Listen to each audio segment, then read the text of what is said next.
Mouvement. Change. Cinéma. Création. Action. Gender equality. Feminism. Indépendance. Engagement. Parité. Role model. Représentation. Sororité. Mindset. Empowerment. Women in motion. Produire, c'est faire aboutir un projet.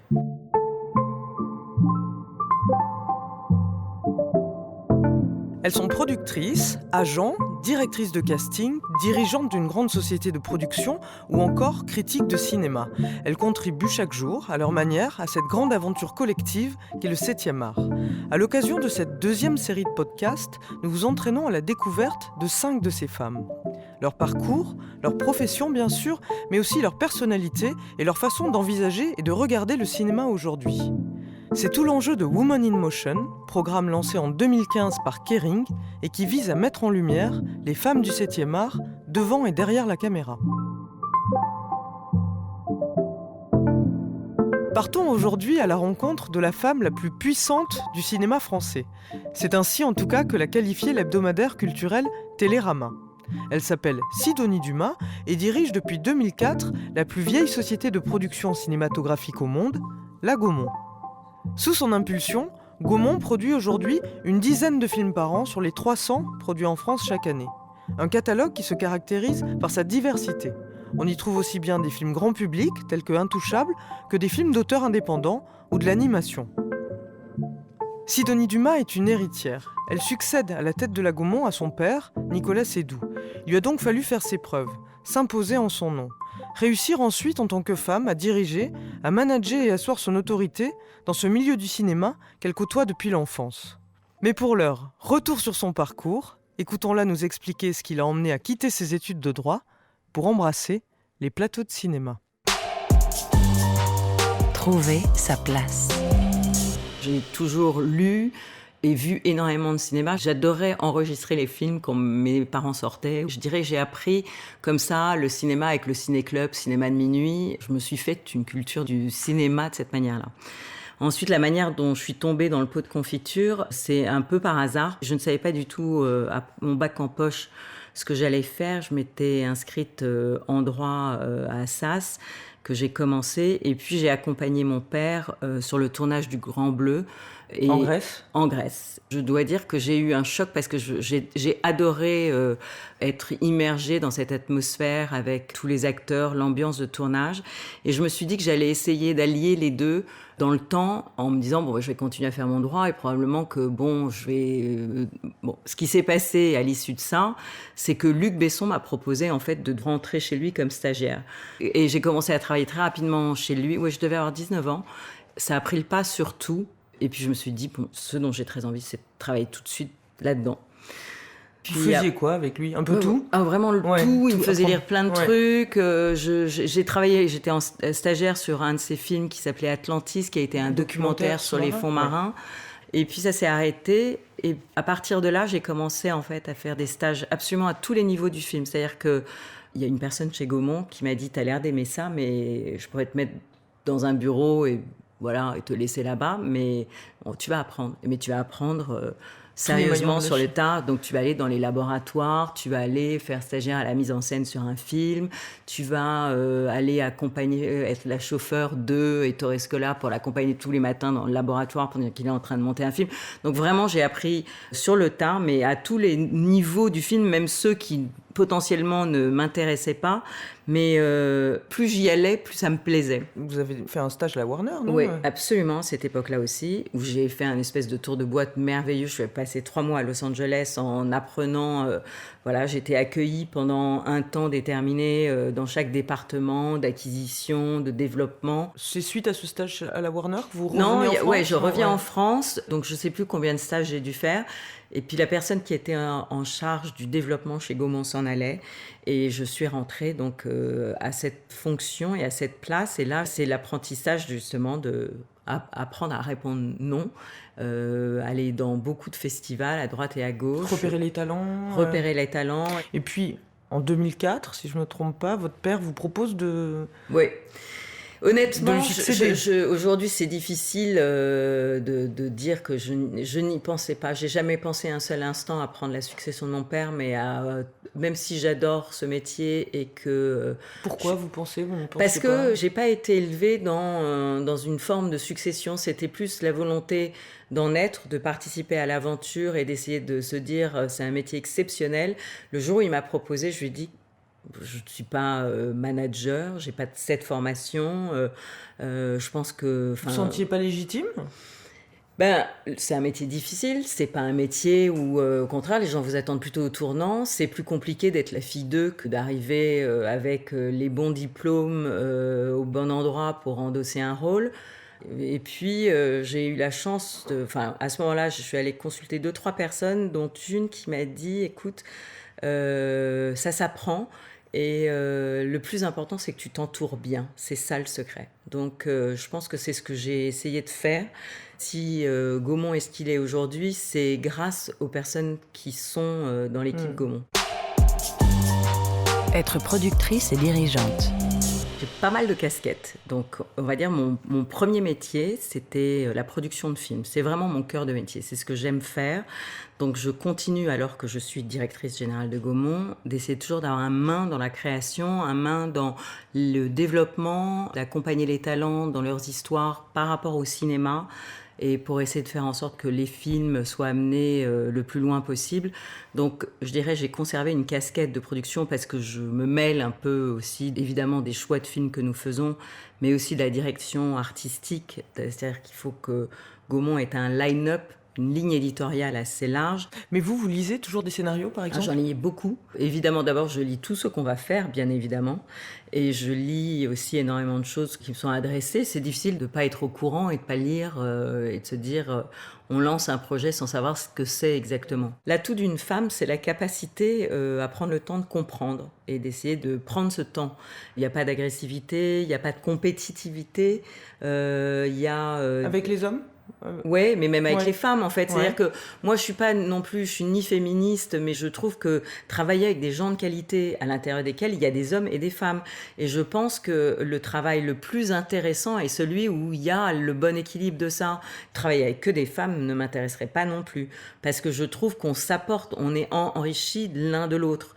On est très différents, on a tous des personnalités différentes. J'aime aussi il y a des hommes qui sont d'une sensibilité qui n'osent pas forcément amener ou dévoiler quand ils sont avec que des hommes autour d'eux. Donc en fait, la femme peut apporter une forme de plus de tranquillité, peut-être pas forcément de la douceur non plus, mais c'est plus posé, c'est plus calme. Vous diriez que vous êtes autoritaire ? On me dit qu'il y a des gens qui osent pas me parler, on me dit beaucoup de choses. Maintenant, je pense que je sais assez ce dont je n'ai pas envie. Donc c'est pas forcément... Vous le dites assez clairement. Je parle, je ne suis pas agressive, je ne suis pas autoritaire dans le sens, je pense qu'il n'est pas nécessaire de lever la voix. Parce que ça, j'ai entendu et j'ai vu d'autres sociétés fonctionner de cette manière. Je pense que c'est pas mon mode de fonctionnement. Autorité à bon escient, en fait, c'est pas... imposer un choix à un moment. Voilà, c'est savoir où on a envie d'aller et puis de se dire, on essaye de faire de cette manière-là. Genre et travail. Est-ce que vous vous êtes heurté à du machisme ou du sexisme au cours de votre carrière ? Je vous entendais raconter une anecdote où vous disiez, vous allez me dire si c'est exact, Oui. Quelqu'un qui vous disait « Je ne peux pas négocier avec vous, vous êtes une femme ». Et vous lui avez répondu « C'est dommage, parce que vous allez devoir négocier avec moi ». Oui. C'était une négociation, j'étais nouvellement en fonction et en effet cette personne qui est un producteur de renom et qui a eu l'habitude de travailler avec des hommes était très gênée parce que je pense que la manière peut-être masculine peut être plus agressive, on peut se dire des choses et que comme il était très courtois avec moi, il se dit en fait je me retrouve en porte-à-faux.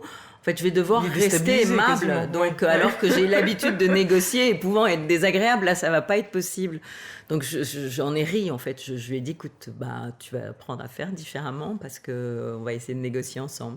Mais oui, il y a encore aujourd'hui de temps à autre des hommes finalement qui considèrent pas la parole de la femme, qui vous coupent la parole. Ça vous arrive ? Ouais, ça arrive. Alors en fait, bon, parfois Même on peut... en étant directrice générale. Oui, c'est-à-dire qu'on peut se retrouver dans des cas de figure où trop d'hommes ensemble sont trop d'hommes ensemble. Donc c'est toujours fascinant en fait. C'est-à-dire que si c'est pas un problème, c'est pas grave. Si on ne le prend pas non plus pour soi, moi je ne suis pas vexée. Vous laissez passer ? Non, je le dis, mais sans forcément m'énerver en disant je suis là. Et chez Gaumont, justement, vous disiez on a besoin de la complémentarité, on a besoin des hommes, des femmes qui travaillent ensemble. Chez Gaumont, il y a plus de 50% de femmes, non, qui travaillent. Mais c'est pas du tout des calculs. Hein. C'est pas parce que je suis là que je demande qu'il y ait plus de femmes. Honnêtement, à chaque fois que je regarde, on va chercher les gens qui ont la bonne compétence pour ce qu'on recherche. Et très souvent, on se retrouve avec un bon équilibre, sans se dire il faut mettre une femme là, mettre un homme là. Non, c'est un assemblage qui s'est fait presque naturellement. Ça veut dire que peut-être toute la chaîne, et je parle des écoles, de la féminisme, s'équilibre. Ça veut dire que peut-être il y a de plus en plus de jeunes femmes qui... Il y a quand même, dans ce métier, à des postes de responsabilité, il y a pas mal de femmes quand même. Oui, depuis une dizaine d'années. Mais ça a quand même changé dans le bon sens. Ça change quoi, ça, qu'il y ait des femmes à des postes clés, comme vous, comme au CNC, comme dans certaines chaînes ? Je pense que c'est bien parce que, voilà, il y a aussi une manière d'opérer, une manière d'avancer qui est plus douce. C'est moins agressif quand on négocie avec certaines personnes dans ce métier. On peut se faire tordre le bras et c'est assez désagréable comme méthode. C'est-à-dire que vous pouvez, encore une fois, parce que vous êtes une femme et qu'un homme est de fait plus fort, a une voix qui porte beaucoup plus, je ne vais pas me mettre en face et crier plus fort. Ça n'a aucun sens. On va me prendre pour une hystérique. Donc voilà, il faut avoir une manière plus ronde, prendre le temps de parler et de se dire non, je n'aime pas cette méthode. Ça prend un peu de temps. Donc ça change au niveau de la façon dont le leadership est exercé, le management est exercé. Est-ce que ça change aussi ? Est-ce que vous croyez à une... Est-ce que ça amène une diversité de regards ? Est-ce que ça change quelque chose sur le type de projets qui sont... Pas forcément le type de projet, mais en tous les cas, ça change une manière de pouvoir envisager les choses. Je trouve qu'il y a des gens qui sont très violents dans la manière de stigmatiser parce que, je ne sais pas si c'est parce que c'est une femme, mais qui sont parfois plus violents. Alors, je pense qu'on est sur la bonne voie. Je pense que comme il y a de plus en plus de femmes, il y a de plus en plus de femmes qui disent non, c'est pas la manière de faire, donc il faut procéder différemment. Mais j'ai entendu certains propos de certains journalistes à l'égard de certaines femmes réalisatrices et je pense qu'ils n'auraient pas dit la même chose si ça avait été des hommes. C'est vrai qu'on a un retard important. Donc le retard, il ne va pas se combler en 2 coups de cuillère à peau. Il va se faire au fur et à mesure, il va se faire progressivement. Il y a des femmes qui vont mettre le pied à l'étrier et qui vont avoir un long parcours. C'est en train de se faire, c'est en train de se mettre en marche.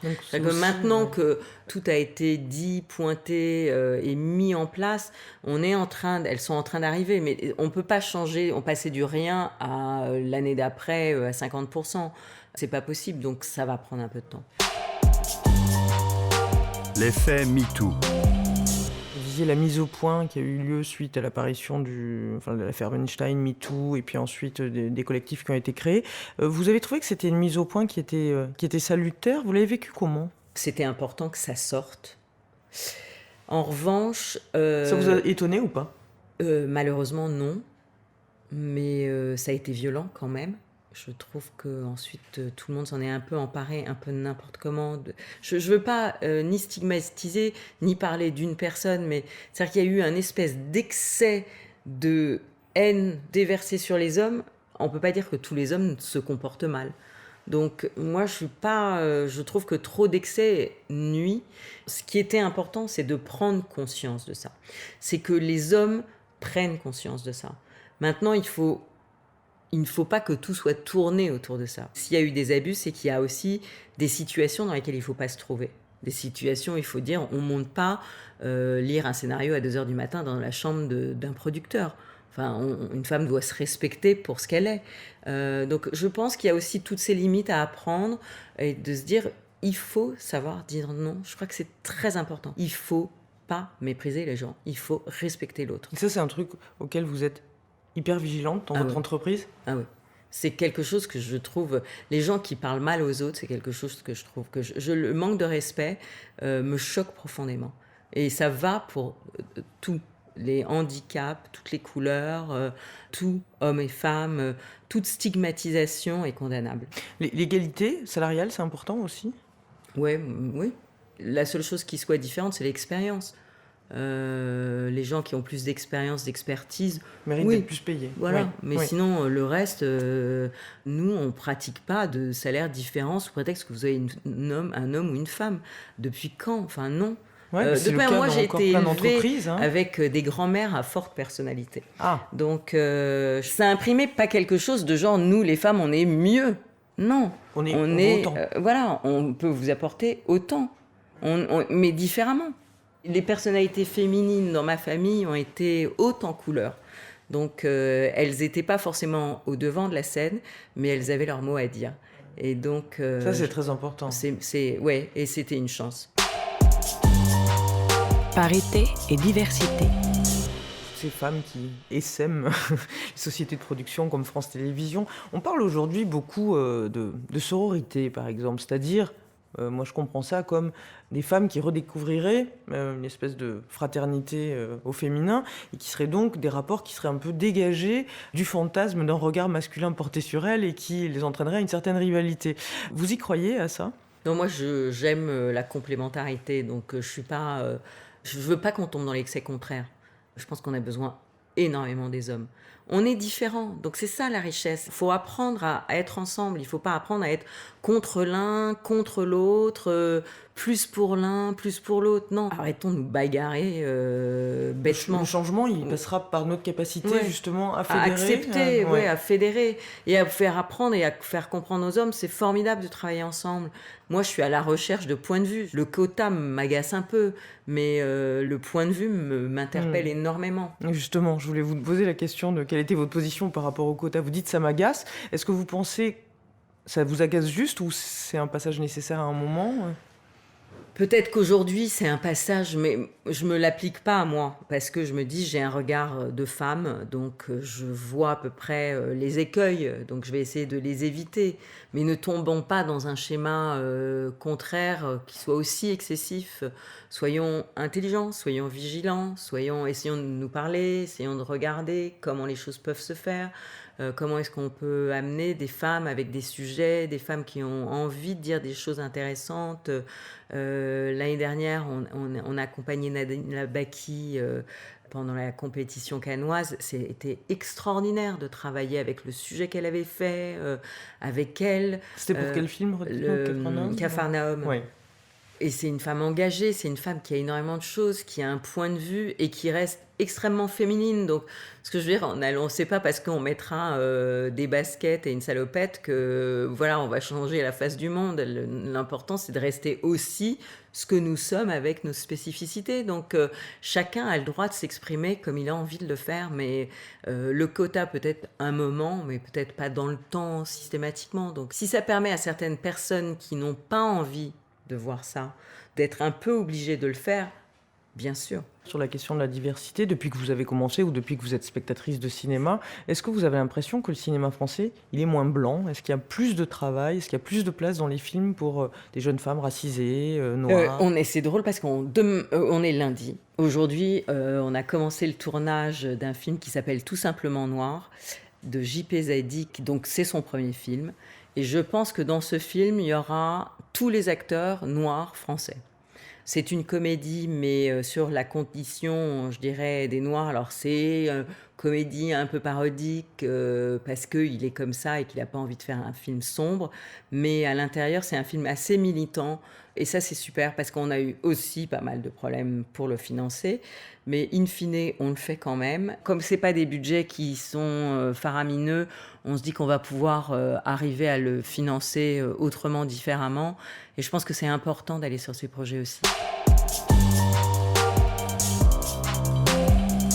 Quel conseil vous donneriez aujourd'hui à une jeune femme qui voudrait devenir productrice ou dirigeante d'une société de production ? D'abord, je pense que ce qui est très important, c'est d'être animé. Je parle toujours d'une petite lueur, d'avoir de l'entrain, d'avoir de la curiosité, de s'intéresser aux autres sans vouloir s'asseoir à la place de l'autre. Mais je pense que tout ce qui est animé d'enthousiasme et d'élan peut pas être condamnable. C'est l'élan qui est beau, c'est l'élan de la possibilité, c'est l'élan de voilà, je vous propose ça, c'est possible. Et c'est possible. En fait, quand on a envie de quelque chose, si on s'en donne les moyens, si on a envie de ça, si c'est fondamentalement, je pense qu'on peut y arriver. C'est la fin de ce podcast. J'espère qu'il vous aura plu, qu'il vous aura donné envie de réagir, d'échanger, de partager. N'hésitez pas à nous suivre et à nous écrire sur les réseaux sociaux de Kering sous le hashtag Women in Motion. Dans le prochain épisode, on partira à la rencontre de Guillemette Odissino. Elle est critique de cinéma à Télérama. Elle nous parlera de sa place de femme dans ce milieu encore très masculin. Women in motion.